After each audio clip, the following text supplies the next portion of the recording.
Today we're going to talk about how to write a 1 to 2 page book synopsis, so stick around.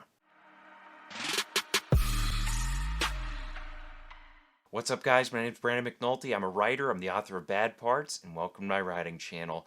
Today I'm going to discuss how to write a 1 to 2 page book synopsis, and this is usually for novels, but it can also be for screenplays and other longer works of fiction. Now, oftentimes people in maybe the publishing industry, the movie industry, whatever it is, they will ask you, okay, can you send me a synopsis of your story? And when they say a synopsis, what they really mean is they mean a full, complete summary of what your story is about. And when I say a full summary, I mean it has to cover everything from the very beginning of your story to the ending. And yes, you do have to give away the ending.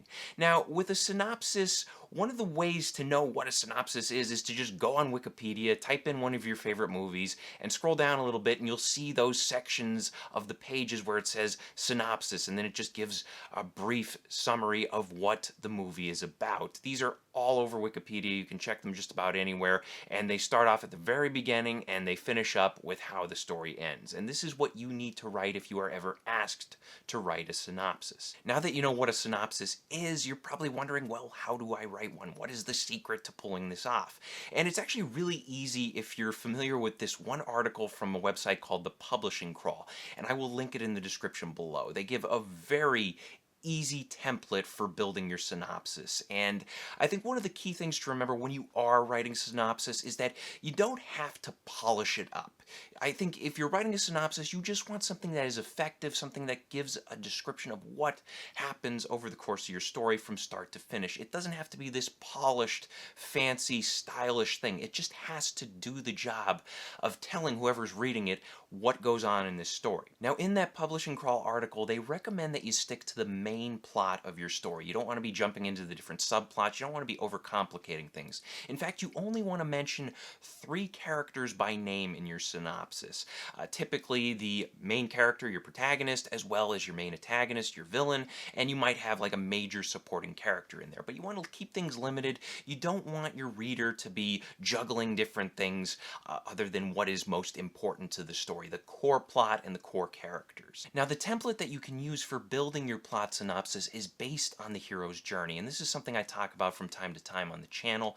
And the hero's journey is pretty easy to understand, and in this particular article they break it down into 11 steps. And it's very important that they break it down because when you are building your synopsis, you're going to build it step by step. You're going to work on the first plot step, then you're going to move on to the second, and then when you get all the way to the 11th one, you're going to combine them all together at the end. And this is going to make a lot more sense in a second. So let me just go over what the 11 steps are. The first step is the opening image, and this is any image, setting, or concept, anything that gives your audience a glimpse into what the story world is about. Then you have the protagonist intro as your second step, and this is where you answer the question, who is your main character? What do they look like? What do they do for a living? What do they want to accomplish in this story? The third step is the inciting incident, and this is basically whatever event or decision or change forces the main character to take action early on in the story. The fourth step is plot point 1. Sometimes this is called the lock-in moment or the break into 2 moment, and basically what this is, your main character makes a decision where they cross a line, they go on the journey, they decide that they have to accomplish their goal at this point, and there is no going back. So this is a very important step in the process, and this is usually where your story gets good. Now, the fifth step is conflicts and character encounters. This is where the character is adjusting to their new world.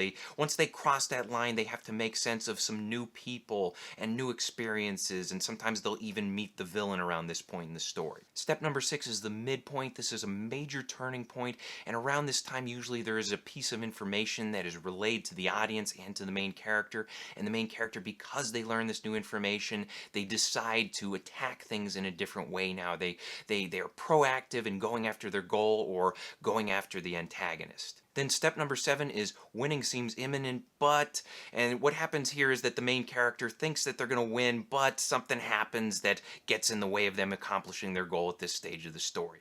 Then step number 8 is the black moment. Sometimes this is called the all is lost, and at this point in the story something terrible usually happens. Usually maybe like a character will die or a character will lose their job or something like that, and after this they have to find strength and they have to prepare for the final battle. Step number 9 is the climax, and this is very simply your final battle between your main character and the antagonist. Usually the main character has to make a major choice here in order to win. Step number 10 is the resolution. This is where you answer the question, does everyone live happily ever after? Yes, no, maybe, somewhere in between.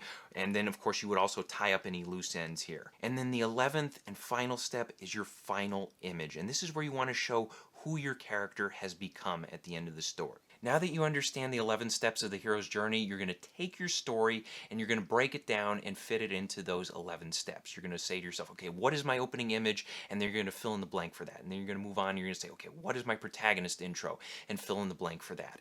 And once you have all 11 pieces, and you want to keep these pieces separate until the very end, once you have all 11 pieces, then you will string it together. Then you will condense it into a synopsis that is hopefully 500 words or less. And the trick to doing this is that you keep the parts separate until the very end, you combine them, and then you just use some connective phrases in order to make sure everything works. Now, there's a great example on that Publishing Crawl website. Again, I'm linking into the description below, and the example they use is from the original Star Wars movie, and they do exactly as I've described it here. They break everything down into 11 separate steps, and then they combine it together at the end. So if you want to see how it is done firsthand, definitely check out that link in the description below. So I hope this helps.